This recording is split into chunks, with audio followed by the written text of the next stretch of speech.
नमस्कार,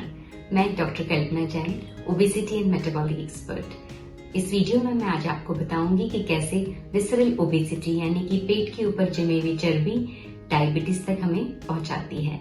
visceral obesity यानी कि पेट के ऊपर जमी हुई चर्बी, अगर मैं मेडिकल की भाषा में कहूं तो यह वह चर्बी है जो आंतों के आसपास, लिवर के आसपास और दूसरे अंग शरीर के जैसे कि पैनक्रियास के आसपास जमने लगती है। यह अवस्था तब आती है जब हम अपनी आवश्यकता से अधिक कैलोरीज का कंजम्पशन करते हैं, जितना कि हम दिन भर में उसे खर्च कर सकें या यूटिलाइज कर सकें। इस चर्बी में से यानी कि विसरल फैट में से कुछ प्रकार के केमिकल पदार्थ रिलीज होते हैं जिसे हम कहते हैं फ्री फैटी एसिड्स। यही केमिकल पदार्थ धीरे धीरे हमारे खून में एब्जॉर्ब हो जाते हैं और इसके जरिए पूरे शरीर में सर्कुलेट करने लगते हैं। यह केमिकल पदार्थ ही हमारे शरीर में उस हार्मोन को, जो कि शुगर को कम करता है, जिसे हम इंसुलिन कहते हैं, यह केमिकल पदार्थ उसे काम नहीं करने देते हैं। इस अवस्था को इंसुलिन रेजिस्टेंस कहा जाता है। यह बहुत ही धीमी गति से होने वाली प्रक्रिया है। धीरे धीरे जैसे जैसे इंसुलिन रेजिस्टेंस सेट होता जाता है,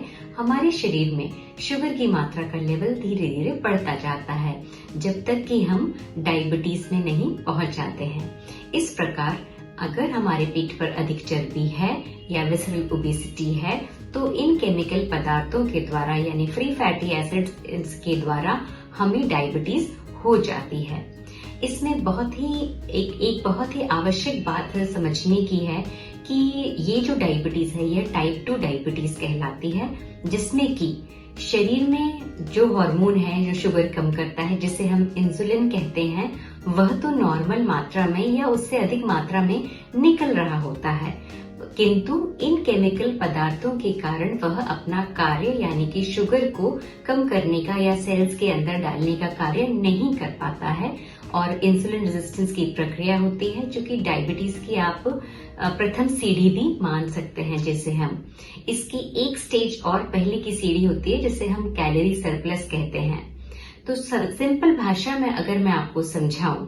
तो यदि आप अपनी दिनचर्या में आप खर्च होने वाली कैलोरी से अधिक कैलोरी का सेवन करते हैं, तो आप पॉजिटिव कैलोरी बैलेंस या कैलोरी सरप्लस की स्टेज में होते हैं, जो सर्वप्रथम अवस्था है डायबिटीज होने की। धीरे धीरे यह एक्स्ट्रा कैलोरी आपके शरीर के में जमती जाती है एक्स्ट्रा फैट के रूप में। खास तौर से यह चर्बी आंतों के आसपास, लिवर के आसपास या पैनक्रियास के आसपास जम जाती है, जिसे विसरल फैट कहते हैं। इसमें से केमिकल पदार्थ रिलीज होने लगते हैं, जिससे कि इंसुलिन काम नहीं कर पाता है, जिसे हम दूसरी सीढ़ी या इंसुलिन रेजिस्टेंस की स्टेज कहते हैं। इसके बाद हमारी शुगर अपनी न्यूनतम वैल्यू, जो कि अमेरिकन डायबिटीज एसोसिएशन के क्राइटेरिया है, जैसे कि हम कहते हैं कि अगर आपकी खाली पेट की शुगर 100 मिलीग्राम पर डेसीलीटर से कम है तो आप नॉर्मल हैं। तो इसके बाद की स्टेज आती है प्री डायबिटीज की, जिसमें आपकी शुगर 100 या उससे अधिक 126 के बीच में आने लगती है। इसके बाद की या खाने के बाद की शुगर का आंकड़ा बोलूं तो नॉर्मल कहलाता है खाने के 2 घंटे बाद की शुगर 140 मिलीग्राम पर डेसीलीटर से कम होना, किंतु प्री डायबिटीज की स्टेज में वह आपकी शुगर 140 से 200 के बीच में पाई जाती है।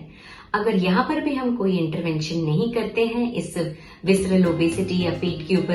ऊपर जमी हुई चर्बी को कम करने के उपाय या लाइफस्टाइल मॉडिफिकेशन नहीं करते हैं, तब जाके डायबिटीज की स्टेज, जिसे हम स्टेज 4 भी कह सकते हैं, वह हो जाती है, जिसमें आंकड़ों के हिसाब से अगर मैं बोलूं तो खाली पेट की शुगर आपकी 126 या उससे अधिक हो जाती है, या भरे पेट की शुगर 140 या उससे अधिक हो जाती है, और लास्ट अवस्था होती है डायबिटीज के कॉम्प्लिकेशंस की।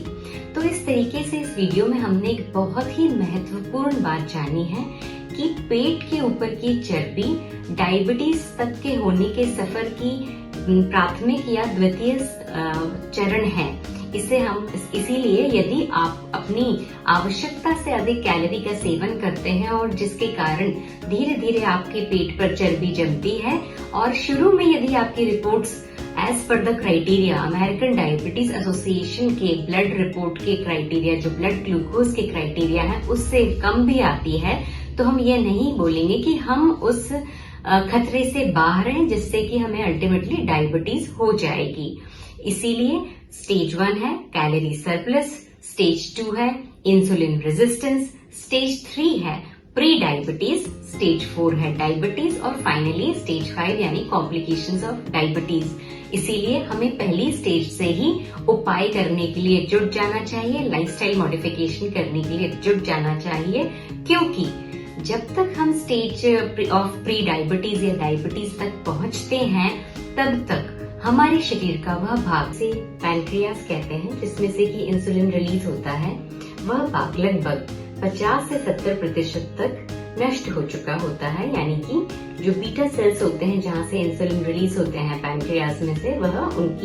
उनका जो नंबर है वो डिक्रीज हो जाता है, कम हो जाता है।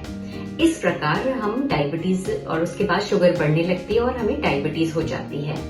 इसीलिए हमें चाहिए, अगर हम डायबिटीज की अवस्था तक नहीं पहुंचना चाहते हैं तो हमें सर्वप्रथम अवस्था जिसे हम स्टेज ऑफ कैलोरी सरप्लस यानी आवश्यकता से अधिक कैलोरीज का कंजम्पशन, सेडेंट्री लाइफस्टाइल यानी कि अधिक समय तक बैठे रहने की जो अवस्था है, उसी अवस्था से हमें अपने लाइफस्टाइल मॉडिफिकेशन को करना होगा, चेंजेस लाने होंगे, ताकि इसकी आगे की स्टेजेस जो हैं उन तक हम नहीं पहुंच पाए। तो डायबिटीज से बचने का जो उपाय है वह बहुत ही पहले, ये इस पूरी प्रक्रिया में काफी साल लग जाते हैं क्योंकि यह धीरे धीरे आगे बढ़ती है, तो काफी साल पहले ही शुरू हो जाता है। इसीलिए आपको उस स्टेज का वेट नहीं करना है जब आपकी blood reports American diabetes association के आंकड़े के हिसाब से डायबिटीज या प्री डायबिटीज की स्टेज में पहुंचे। यदि आप अधिक कैलोरी कंज्यूम करते हैं अपनी दिनचर्या में, खर्च होने की कैलोरी के मुकाबले या आपका पेट निकल रहा है जिसे हम विसरल ओबेसिटी कहते हैं, तो आप समझ जाइए कि आप उस लाइन में, उस श्रेणी में लग चुके हैं और तब वहीं से आप लाइफस्टाइल मॉडिफिकेशन या डायबिटीज से बचने के उपाय शुरू कर दीजिए। ये सभी तथ्य मैं टाइप 2 डायबिटीज के संदर्भ में आपको समझा रही हूँ। आगे जानकारी के लिए कि अब हम इस विसरल ओबेसिटी को कैसे कम कर सकते हैं, कैसे लाइफस्टाइल मॉडिफिकेशन अपनी दिनचर्या में ला सकते हैं, मेरी वीडियोस को देखते रहिए, फॉलो करते रहिए, मेरे हैंडल्स को लाइक करते रहिए। थैंक यू, धन्यवाद।